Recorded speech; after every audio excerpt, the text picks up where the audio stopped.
하도록 하겠습니다.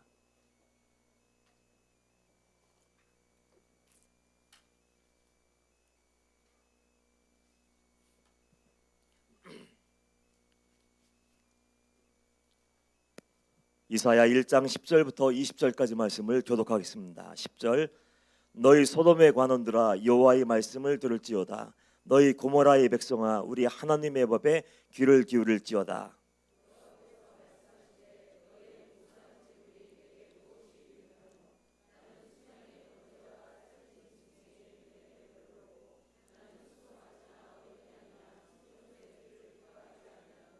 너희가 내 앞에 보이러 오니 이것을 누가 너희에게 요구하였느냐? 내 마당만 밟을 뿐이니라.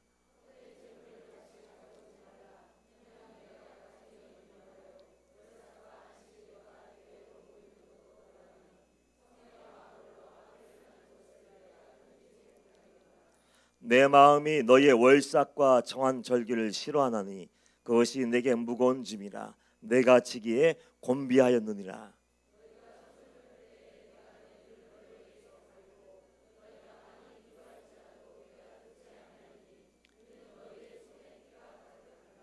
너희는 스스로 씻으며 스스로 깨끗하게 하여 내 목전에서 너희 악한 행실을 버리며 행악을 그치고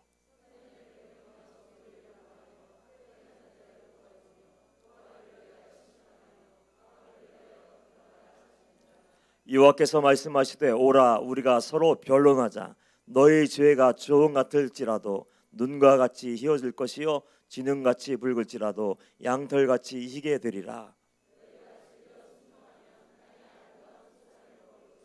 함께 시작. 너희가 거절하여 배반하면 칼에 삼켜지리라. 여호와의 입의 말씀이니라. 아멘 아멘 아멘. 할렐루야. 이 시간도 하나님이 함께 하시고 주님이 말씀하시고 성령께서 기름 부으시는 은혜의 시간 되기를 주님의 이름으로 축복합니다. 종교 개혁의 중심지였던 독일에서 니체라는 사람이 목사의 아들로 태어났습니다. 목사의 아들로 태어났기 때문에 자연스럽게 신앙을 가지게 되었고 독일 본 대학에서 신학을 공부하고 25세 명석한 두니로 25세의 스위스 바젤 대학에서 교수가 되었습니다. 종교 개혁의 중심지 루터의 후예 목사의 아들로 태어나서 모태 신앙으로 성장했던 그 니체가 어느 날 이런 말을 했습니다. 신은 죽었다. 이 한마디 때문에 그 종교개혁의 중심지였던 그 독일이 뒤집어져 버렸어요. 그 한마디만 딱 놓고 보면 이건 말도 안 되는 이야기를 목사의 아들이었던 니체가 하나님은 없어, 하나님은 돌아가셨어 이렇게 얘기한 것처럼 들리잖아요. 아주 난리가 났었습니다. 근데 니체가 신은 죽었다라고 이야기하는 그 이유를 알면 아마 할 말이 없을 거예요. 니체가 그의 대표작이었던 자라투스트라라는 책에서 이렇게 얘기했습니다. 신은 죽었다. 일찍이 신을 모독하는 것은 최대의 죄였다. 그러나 신은 죽었다. 이와 함께 죄인들도 죽었다. 왜 하나님이 죽었습니까? 인간이 하나님을 죽였습니다. 그 다음 잘 들으셔야 돼요. 인간이 하나님을 죽였습니다. 그래야 죄를 지어도 문제가 없기 때문입니다. 아주 의미심장하죠. 그래야 죄를 지어도 문제가 없기 때문입니다. 그리고 하나님을 죽여야 내가 하나님이 될 수 있기 때문입니다. 이렇게 얘기하면서 니체는 이런 사람들을 위버맨식 초인이라고 불렀어요. 여러분들은 초인입니까? 아닙니까? 하나님을 죽인다는 의미가 뭘까요? 입으로 하나님을 죽였습니다. 나는 하나님을 죽이겠습니다. 이것이 죽이는 것이 아니에요. 신앙생활하고 종교인의 이름을 가지고 있고 성도의 명찰을 딱 달고 있는데 입으로 주여 주여 하는데 삶 속에서 하나님을 인정을 하지 않는 것, 삶 속에서 하나님을 존중하지 않는 것, 생활하면서 하나님을 의식하지 않는 모든 삶이 결국은 하나님을 죽여버리고 초인이 되고 내가 주인 되어 왕 되어 사는 삶을 사는 거예요. 그래서 니체는 아마도 안타까운 마음으로 그 시대를 살고 있는 성도들에게 너희가 신을 죽였어 이렇게 얘기한 것 같아요. 우리는 그런 사람들을 너무 쉽게 교회 안에서 발견할 수가 있습니다. 지난주에 마가의 다락방에서 말씀을 전하는데 광고지가 하나가 올라왔더라고요. 그 광고를 하면서 마음이 얼마나 불편한지 몰라요. 왜냐하면 마가의 다락방은 예수 그리스도의 십자가의 피 묻은 복음이 선포되는 곳이에요. 십자가의 복음을 증거하고 예수 이름을 높이고 회개를 선포하고 마태복음 5장, 6장, 7장을 읽으면서 말씀대로 살아야 된다. 회개했다면 회개에 합당한 삶을 살고 좁은 길 향해 나가야 되고 결국 천국에 들어가기 위해서 예수께로만 달려가야 된다. 끊임없이 무한반복하는 것처럼 예수 얘기를 증거하고 십자가의 복음을 증거하고 변화와 거듭남과 회개와 천국과 지옥과 심판의 메시지를 선포하는 곳이에요. 그래서 그 다락방이 어떤 곳인지 알고 성도들이 여름성이라면서 이제 은혜 받기 위해서 딱 올라왔어요. 사람들이 앉아있기도 불편할 정도로 수많은 사람들이 와서 예배를 드립니다. 찬양하고 두 손 들고 쥐어쥐어 부르며 외쳐대며 기도하고 하나님 만나게 해달라고 몸부림치며 회개 영을 모으다가 아주 그렇게 예배 드리고 난리를 쳤는데 광고가 올라왔는데 다락방에 있는 비품 좀 가져가지 말라는 거예요. 이불을 잔뜩 준비해 나왔습니다. 왜? 전국에서 오고 성도들이 세계에서 외국에서도 성도님들이 오기 때문에 불편한 것을 최소화하기 위해서 적어도 이불 하나씩은 내어드려야 되겠다. 그런 마음으로 이불을 준비해 놨는데 집회가 한번 딱 끝나고 나면 이불이 쓱쓱쓱 사라지는 거예요. 누가 가져갈까요? 은혜 받겠다고 예배당에 나와서 다락방에 올라와서 주여 주여 하며 목이 터져라 기도하고 은혜를 사모해서 여기저기 돌아다니면서 말씀을 들었던 그 사람들이 다 가져가 버리고 아무렇게나 행동하는 거예요. 쓰레기도 아무렇게나 버리고 음식물도 싸운 도시락들이 있었는지 먹고 남은 거 있으면 여기에도 버리고 저기에도 버리고 아주 난장판을 만들어 놓은 거예요. 그래서 제발 그렇게 하지 말라고 광고하라고 이제 올라왔어요. 하나님을 죽인다는 것은 다른 거 아니에요.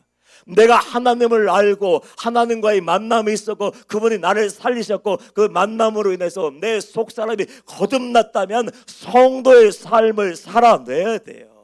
무엇을 하든지 먹든지 마시든지 무엇을 하든지 다 하나님을 영광을 위해서 해야 되고 의식하며 하나님의 사람답게 말하고 하나님 사람답게 행동하고 그리고 내 것이 아닌 것은 분명하게 도둑질이잖아요. 성경이 도둑질은 죄라고 얘기하고 여러분의 양심이 도덕이 윤리가 죄라고 얘기하는 것을 예배드리고 아무렇지도 않게 저지르고 내 가방에 딱 쓱 싸 아무렇지도 않게 양심의 가책도 없이 싸가지고 가버린다. 그 사람은 하나님이 없는 자고 이미 그 삶 가운데 신앙 가운데 하나님을 죽인 자가 아닌가 한번 생각해 봐야 되는 거예요.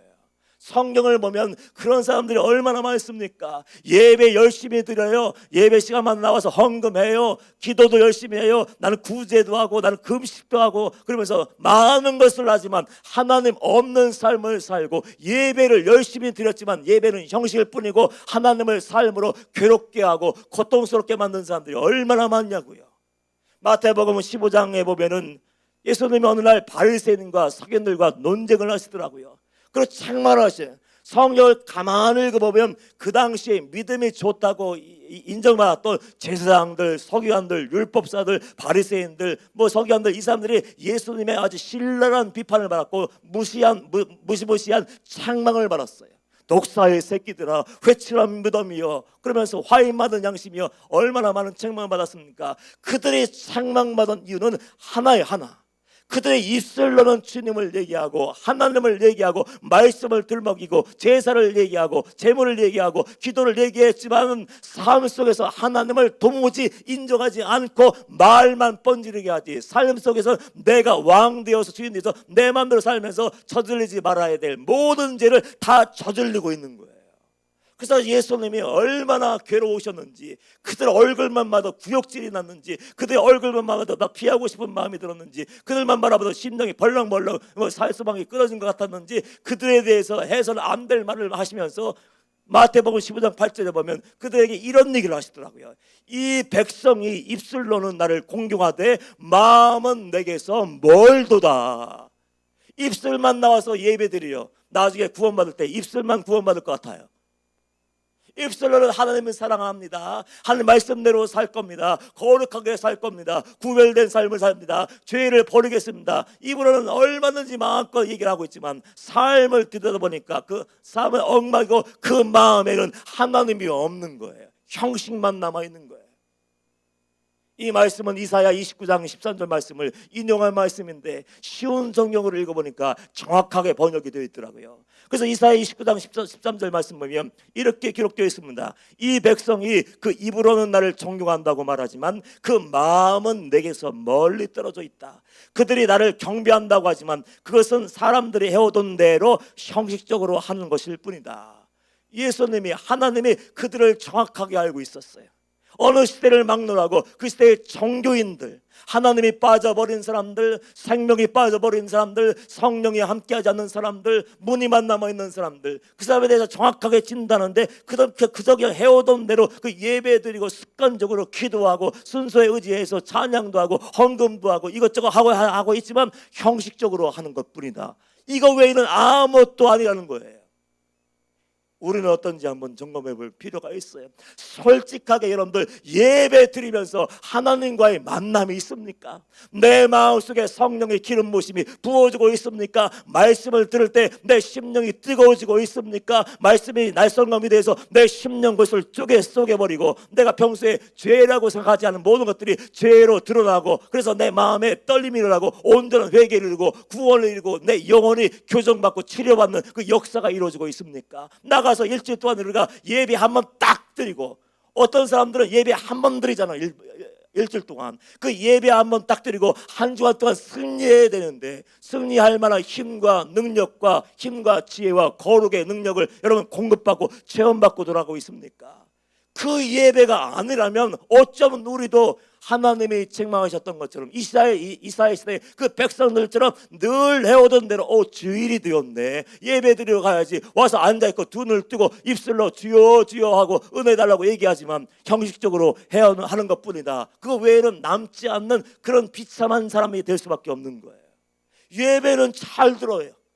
순서마다 막 틀리지도 않고 잘 연출되어 온 것처럼 물 흐르듯 잘 예배 드리고 있습니다. 그런데 문제가 뭐냐면요, 내가 믿는다고 하는 그 하나님을 내 삶의 모든 자리에 모시고 가서 그분을 내 앞에 모시고 가정이든 직장이든 사회이든 거리든 어느 곳이든 같이 하나님의 사람답게 행동하고 말하며 거룩함을 잃어버리지 않고 죄에 대해서 단호함을 가지고 죄를 끊어버리고 잘라버리고 빼버리는 거룩한 삶을 살고 있는가?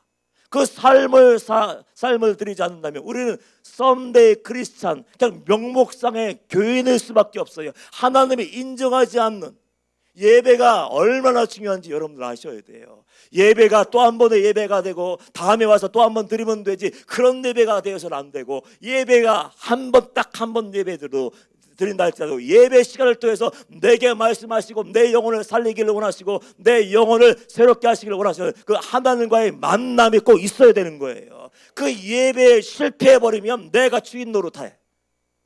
예배에 실패해버리면 하나님이 왕이 되셔야 되고 말씀이 내 삶의 기준이 되어야 되는데 말씀도 던져버리고 하나님도 던져버리고 내 마음대로 살다가 결국은 멸망의 길로 달려가게 되고 하나님의 진노의 잔, 심판의 잔을 마실 수밖에 없는 거예요. 그 이야기를 이사야가 경고하고 있는 겁니다.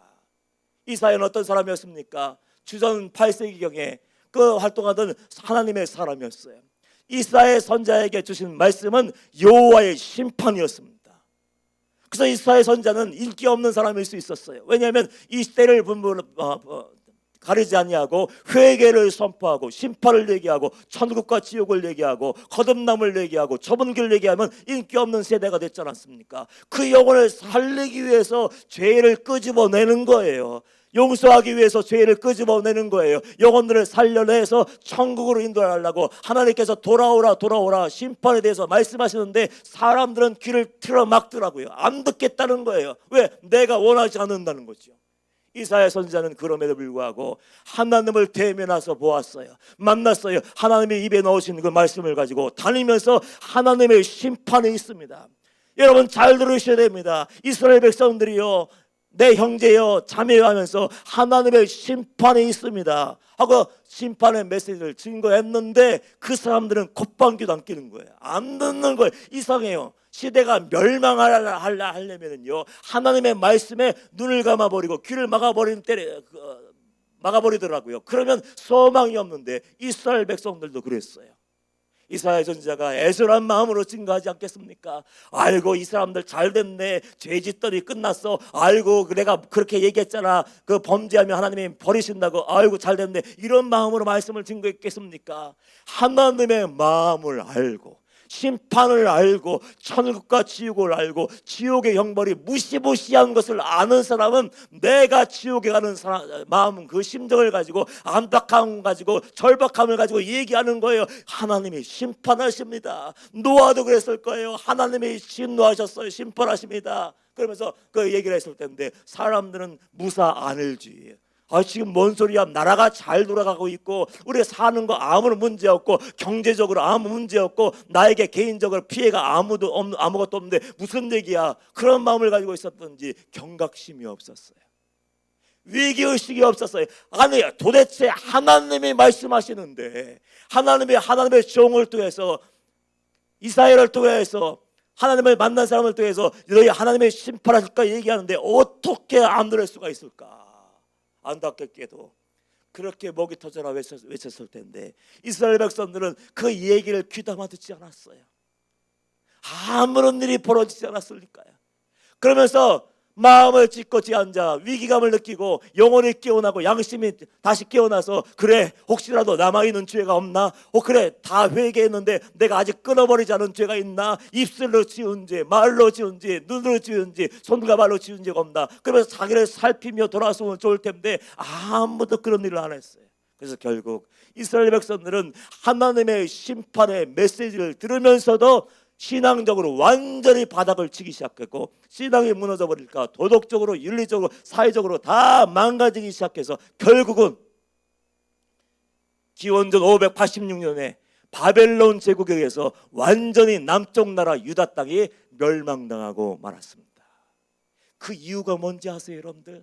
이사야가 오늘 본문 말씀을 통해서 저와 여러분에게 알려주는데 그 이스라엘 백성들이 왜 하나님의 말씀을 듣지 못했을까? 왜 살아가면서 하나님을 의식하며 인정하며 존중하며 살아야 되는데 내 마음대로 내가 기준이 되어서 감정대로 그 자존심과 기분을 붙잡고 살았을까? 왜 멸망당했을까? 그 이유를 딱 우리에게 알려주는데 그 이유가 뭐냐면 예배의 실패였다고 얘기하는 거예요. 아무것도 아는 예배 드리면 한 주간 동안 하나님의 사람답게 살 수가 없어요. 예배를 통해서 어떻게 해서든지 내게 은혜를 주옵소서, 내 영이 깨어나게 하여 주옵소서. 기도가 안 됩니다. 찬양이 안 됩니다. 말씀이 안 들립니다. 그럼 가만히 있으면 안 돼요. 어떻게 해서든지 죄가 문제라면 회개하고 내가 딴 데 관심을 주고 있으면 헛된 관심 같은 모든 것을 다 끊어버리고 하나님만 다 집중하고 주님 앞에 나와 그 간절한 말로 예배하면 은혜 주실 텐데 그 은혜가 예배를 통해서 여러분의 심령 속에 채워지지 않으면 여러분들도 얼마든지 엉망진창이 될 수가 있는 거예요. 삶이 깨워지는 거예요. 저희 성도들하고 상담하면서 그런 얘기합니다. 왜 어렵습니까? 하나님의 사람, 하나님의 내 아버지잖아요. 구원받았다면, 여러분이 정말로 구원받았다면 하나님의 내 아버지고 내가 아들이고 내가 딸인데 왜 그런 삶을 살까요? 그 이유가 뭘까? 근본적인 이유가 뭘까요? 여러 가지 이유가 있어요. 현실의 문제, 사람의 문제, 건강의 문제, 물질의 문제, 여러 가지 이유가 있지만 결국은 하나예요. 그 하나가 뭡니까? 근본적인 문제는 하나님과의 관계가 깨진 거예요. 예배를 통해서 예배 드릴 때마다 하나님의 손을 붙잡는 것처럼, 하나님의 얼굴을 보는 것처럼, 하나님의 음성을 듣는 것처럼, 하나님의 심장 박동 소리가 들리는 것처럼 그분과 친밀한 교제를 나누며 그분과 동행하며 그분의 말씀을 들으며 그분의 영으로 충만하게 채워지면 영이 살아요. 영이 살면 가정이 회복될 줄 믿습니다. 그 삶에 가서 하나님의 영을 흘려보내면 가정이 살고 자녀가 살고 내 모든 삶이 살고 내가 만난 모든 사람이 구원받을 수가 있는 거예요. 그런데 반대로 영이 점점 죽어가. 왜? 만남이 없으니까. 간절함도 없고 절박함도 없고 구별된 것도 없고 변화된 삶이 없어. 그냥 나와서 그냥 앉아있는 것이 전부고 입으로만 주요자는 것이 전부예요. 그러다 보면 내 영이 나도 모르게 죽어가기 시작해요. 나도 모르게 신음하며 병들어가고 죽어버리면 그 죽은 영혼이 가는 가정은 죽을 수밖에 없어요. 왜? 죽어있는 영혼을 통해서 죽은 영이 흘러나가면 그 남편이 죽고 아내가 죽고 자녀가 죽고 부모가 죽고 이웃이 죽고, 그래서 그 사람이 들어가는 모든 자리가 죽을 수밖에 없는 거예요. 왜 그런 결과가 벌어졌는가? 이사야 선지자가 얘기하는 것이 뭡니까? 예배에 실패했다는 거예요. 예배의 부재를 얘기하는 것이 아니라 예배의 실패였어요. 실패. 하나님이 받으시는 예배를 드려야 되는데 하나님이 받지 못할 예배를 드린 거예요. 그러면서 주여 주여 부르며 축복해 주세요, 자녀 잘 되게 했어요, 가정이 잘 되게 했어요, 사업이 잘 되게 했어요, 뭐가 잘 되게 했어요, 내가 기도한 거 다 들어주세요. 그렇게 하지만 하나님은 관심이 없다고 얘기하는 거예요. 왜 하나님이 이스라엘 백성들의 그 예배를 거절하셨습니까? 진정성이 결여된 거예요.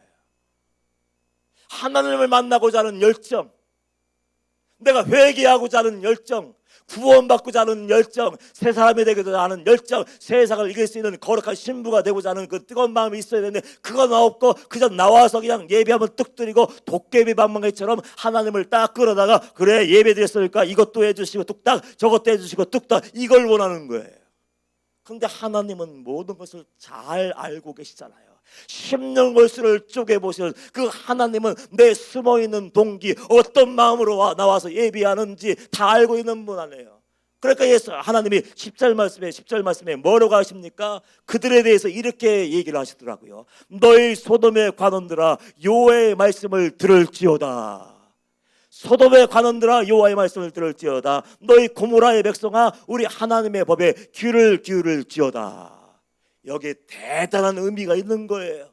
왜 하나님이 이스라엘 백성들을 심판의 도성이었던 소돔과 고모라에 비유했을까요? 예배 잘 드리고 있는 백성들, 믿음 좋다고 소문나는 백성들, 때마다 빈손으로 나올 수 없어서 소 한 마리 끌고 오고 양 한 마리 끌고 오고 돈이 부족하면 비둘기 끌고 와서 나와서 때마다 제사 드리는 그 백성들이었는데, 금식하며 율법을 달달달 암송하던 그 백성들이었는데 왜 소돔의 관원들아 고모라의 백성들이야 그렇게 칭하셨을까요? 그들의 영적인 상태를 하나님이 알고 계신 거예요. 소돔과 고모라가 어떤 성이었습니까? 음란이 가득한 곳이었어요. 동성애가 만연됐던 것이었어요. 아주 타락의 극치를 보여주고 얼마나 무서웠던지 하나님의 사자도 끌어내서 쳐 죽이려고 했던 사람들이 그 사람들이었어요.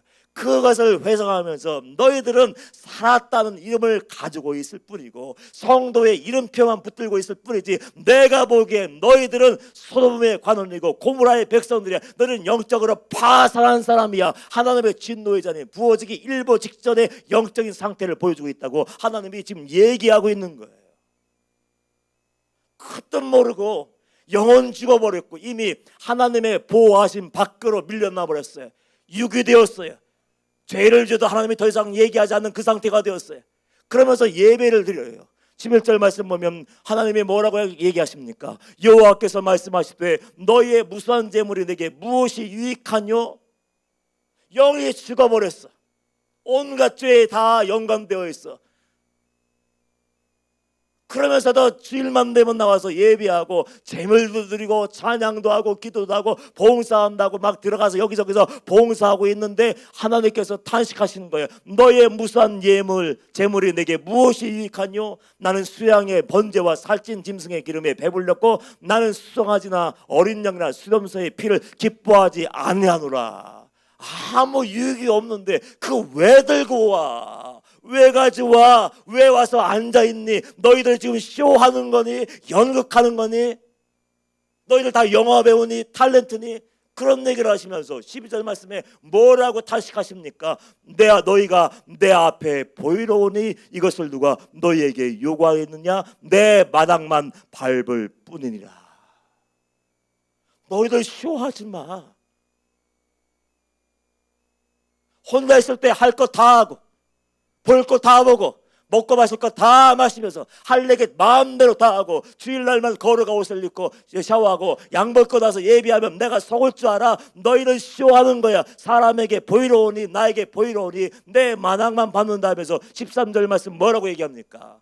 헛된 재물을 다시 가져오지 말라. 분양은 내가 가증 여기는 바요 월삭과 안식일과 대의로 모이는 것도 그러하니 성의와 아울러 악을 행하는 것을 내가 견디지 못하겠노라. 하나님이 얼마나 힘들었으면 내가 견딜 수가 없어. 이거 재물도 가져오지 마.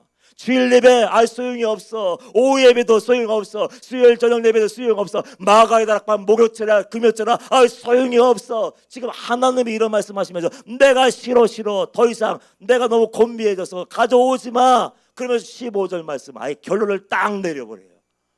너희가 손을 펼 때 내가 내 눈을 너희에게서 가리고 눈을 감아버리겠다는 거예요. 너희가 많이 기도할지라도 내가 듣지 않는다. 예배에도 나는 눈을 감을 거야. 너희들이 예물 드려도 내가 눈을 감을 거야. 너희가 손을 펴고 손을 들고 뭐 흔들면서 기도해도 나는 안 들을 거야. 그 이유가 뭡니까? 이는 너희의 손에 피가 가득함이라. 하나님을 정말 믿는다면, 천국을 소망한다면 우리가 어떤 예배를 드려야 되냐고요.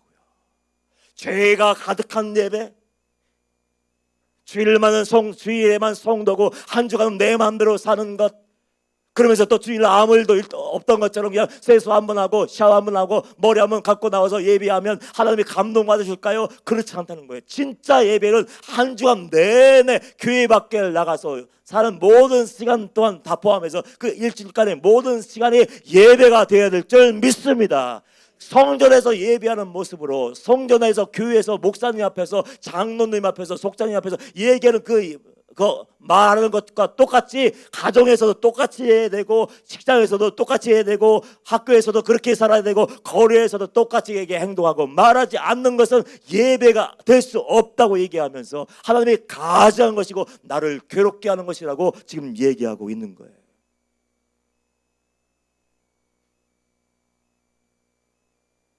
그러면서 예배가 예배되기를 원하고 그들의 삶이 회복되고 가정이 회복되고 나라와 민족이 살기를 원한다면 이렇게 하라고 답까지 알려주셔요. 얼마나 좋으신 하나님인지 몰라요.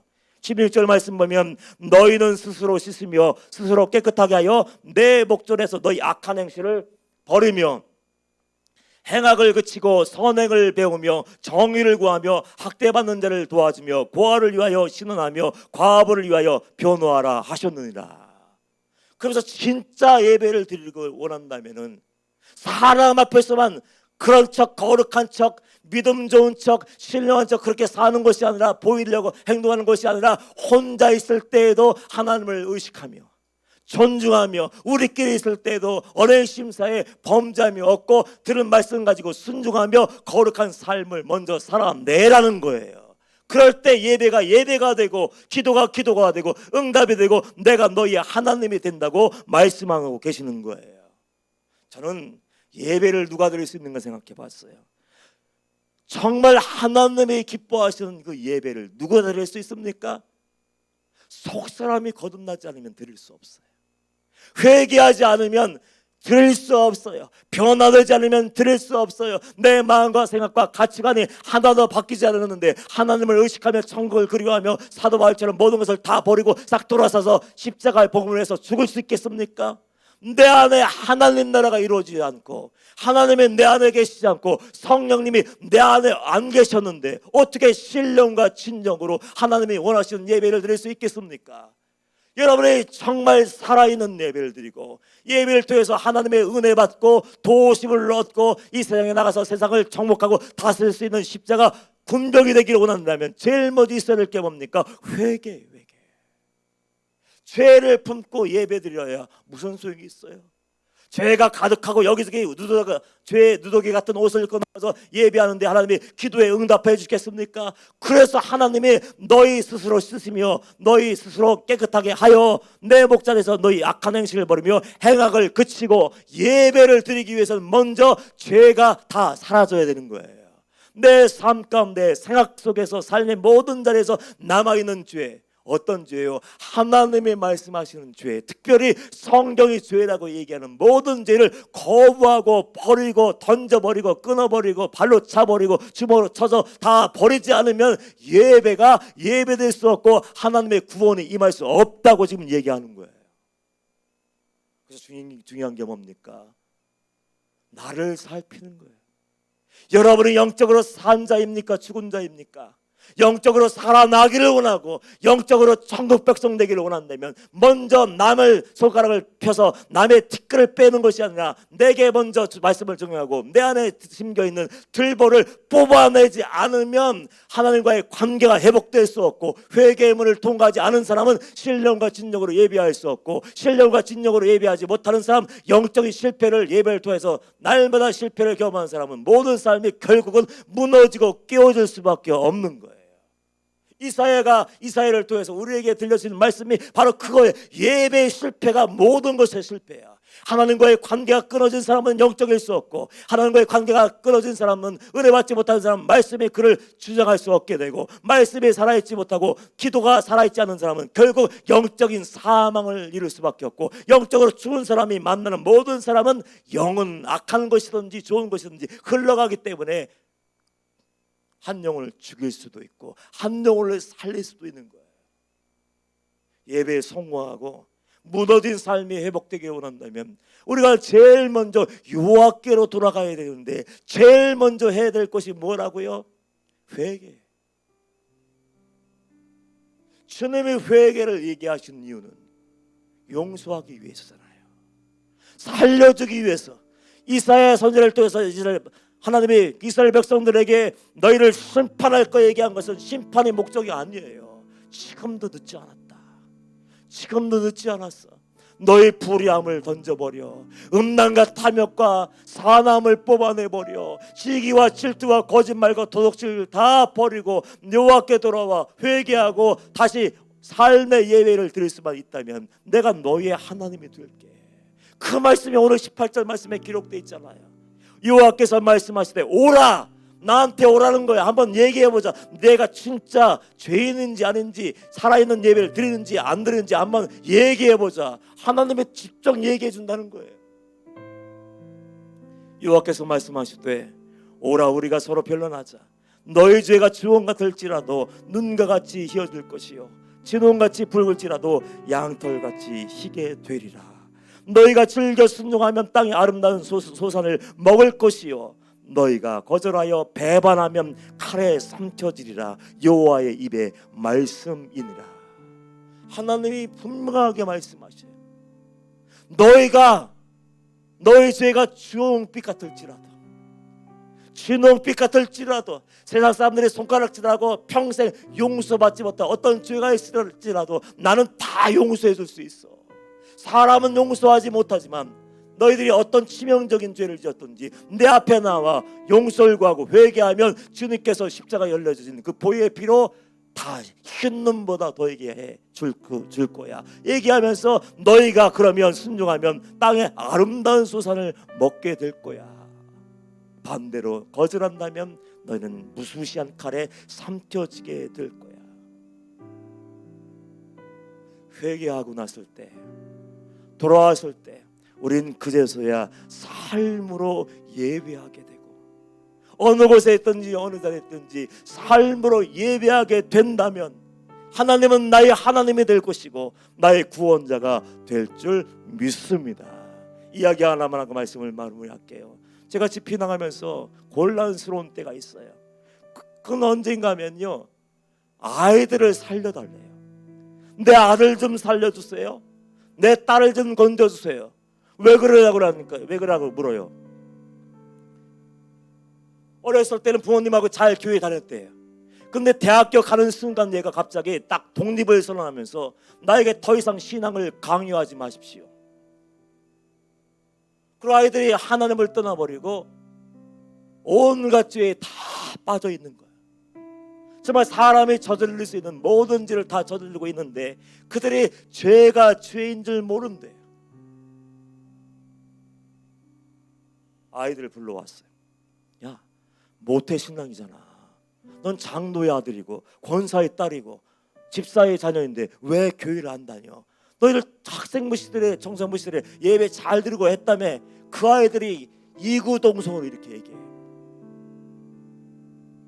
저는 고등학교 다닐 때까지는요 교회 밖을 거의 나가본 적이 없기 때문에 교회 다니는 사람들이 뭔가 다른 줄 알았대.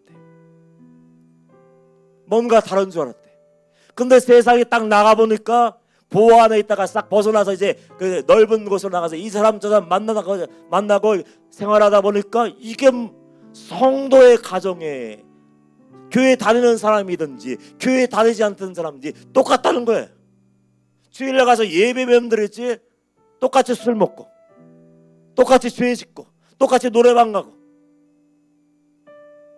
해설 안 되는 말 막 쏟아붓고 원망하고 불평하고 정죄만 하고 수군거리기만 했고, 그런 것을 보면서 얘가 막 깨어나는 거예요. 어떻게 깨어난 건지 모르지만 깨어나가 뭐야 이거, 교회에 다니는 사람이나 우리 아빠나 엄마나 뭐 우리 교회에 있는 성도들 보니까 똑같네. 결론을 내렸어요. 하나님은 없구나. 그래서 아이들을 다 망가뜨렸더라고요. 애들이 하나님 없다고 얘기하더라고요.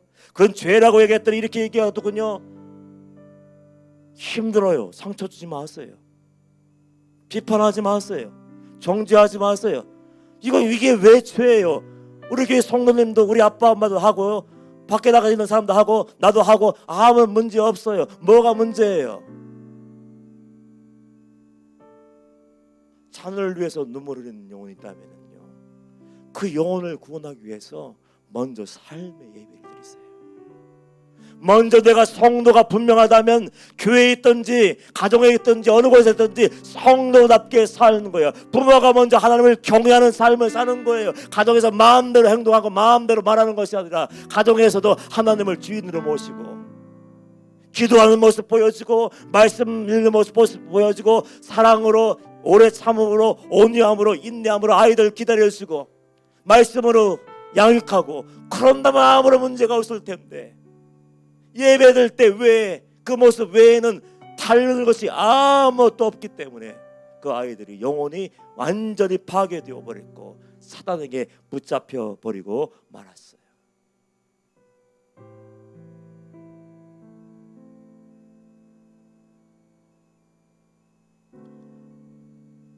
이 시대가 위기라고 얘기합니다.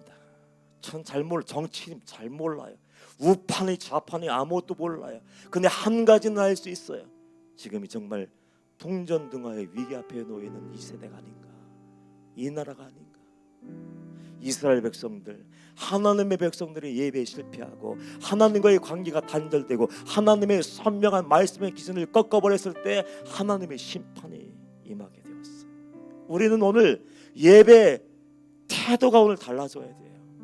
하나님께 나와서 또 한 번의 예배드리고 다음에 또 한 번 예배드리고 의미 없는 그 반복된 그런 예배 형식만 남아는 예배를 드리는 것이 아니라 예배를 통해서 하나님께 더 가까이 가고 예배를 통해서 말씀이 내 삶의 자리에 완전히 녹아지게 은혜를 사모하고 기도해서 말씀을 통해서 깨닫고 깨어나고 회개하고 모든 삶의 자리에서 말씀으로 순종하며 거룩하고 구별된 삶을 살 수만 있다면, 그러면 이 땅은 저는 희망이 있다고 생각해요. 우리 성도가 무너져버리고 믿음 좋다고 소문난 우리 방적교회 성도가 무너져버리고 예배와 삶이 불일치되는 그 삶을 산다면, 믿음과 삶이 일치가 안 되는 삶을 산다면 소망이 있겠습니까? 우리 방적교회 성도님들이 희망이 되어야 돼요. 먼저 죄를 회개하십시오. 그리고 예배를 점검하십시오. 그리고 예배될 때마다 미리 준비하고 와요. 어떤 분은 은혜 받을 수 없다고 얘기하는 분이 있다면요, 그릇을 준비해야 돼요. 한 주간 동안 매일매일 1시간씩 기도하십시오. 1시간씩 기도하고 1시간씩 매일매일 소리내서 성경을 읽고 한 주간 내내 준비하는 마음으로 있다가 주일 예배당에 나와보세요. 하늘문이 열리고 은혜의 단비가 쏟아질 줄 믿습니다. 저는 확실하게 얘기할 수 있어요. 왜냐하면 저는 해외로 집회 나가보면요, 기적이 일어나요. 성령 역사하시는 것을 성도가 보고 교육자들이 보고 치유가 임하고 회개가 임하고 정말 회복된 역사가 일어나는데, 한국에선 다른 사람이 서 있는 건가요? 다른 말씀을 증거하는 거예요? 아니잖아요. 분명해요. 왜 은혜 받지 못하나? 체험 받지 못하나? 준비되지 않았기 때문에 그래요. 우리 안에는 가드 스페이스라고 있답니다.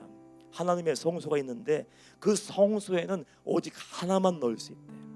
하나님을 넣든지 세상을 넣든지 거룩을 넣든지 죄를 넣든지 하나님의 말씀을 듣든지 세상 소리, 잡다한 소리, 영혼을 죽이는 소리를 듣든지 둘 중에 하나 선택을 해야 되는데 다 집어넣으려고 하니까 채워지지가 않고 채 먹지 못한 영은 시름시름 말다가 죽어버릴 수밖에 없고, 그러면 영이 죽어버리면 그 영혼을 통해서 만나는 모든 영혼들이 다 죽어버리는 거예요.